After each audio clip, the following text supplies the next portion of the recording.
Distinguidos amigos, bienvenidos a este espacio de reflexión con respecto a los derechos humanos y sus perspectivas en el contexto de la violencia escolar.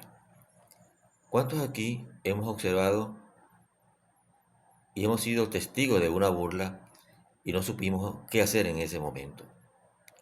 Hablemos entonces de una crisis de derechos humanos silenciosa, como es la violencia escolar. La escuela debería ser el lugar más seguro después del hogar. Sin embargo, para millones de estudiantes es un espacio de ansiedad. El objetivo entonces de esta disertación es diseccionar qué es la violencia escolar, quiénes participan en ella y sobre todo cómo los defensores de los derechos humanos están transformando las aulas en un refugio de inclusión y seguridad. La violencia escolar no es un fenómeno aislado, sino una conducta aprendida que afecta el desarrollo integral y el derecho fundamental que tienen los individuos a la educación. Pero para solucionar un problema, primero debemos llamarlo por su nombre, debemos saber que existe. Es decir, para entender cómo intervenir, primero debemos desglosar las múltiples caras que puede tomar ese tipo de violencia.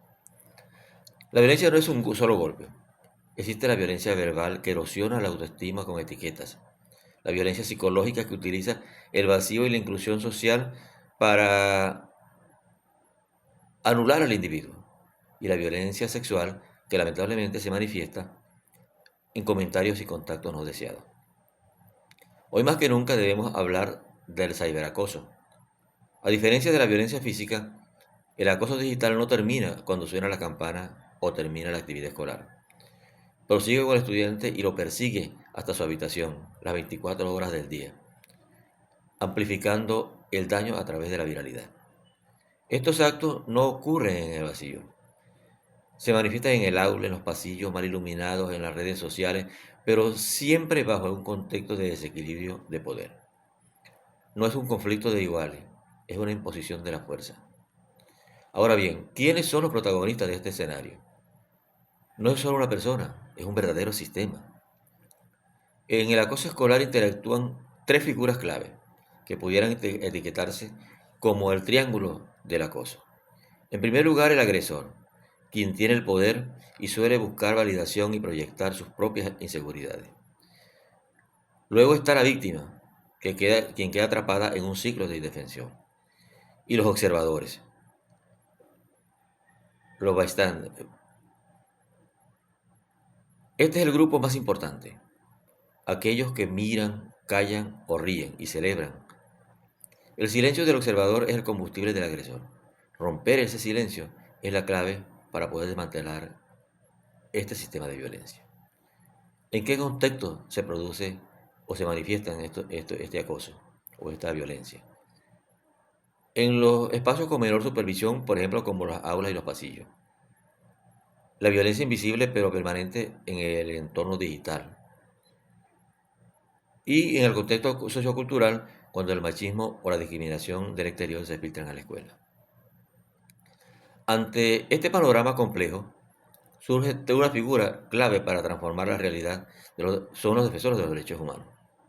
Es aquí donde la labor de este equipo se vuelve vital para romper el triángulo que hemos llamado anteriormente el triángulo del acoso. ¿Qué hace un defensor de los derechos humanos en una escuela? No solo denuncia, ellos construyen cultura. Pueden ser docentes, ONG o incluso estudiantes que liderizan sectores estudiantiles y trabajan en tres niveles. Es decir, su labor se cuenta o se centra en tres pilares.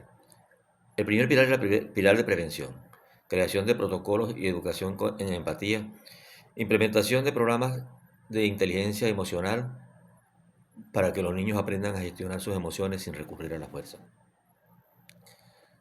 Luchar por protocolos claros, denunciar casos y acompañar a la víctima sin revictimizarla. Allí se plantea la incidencia de su labor.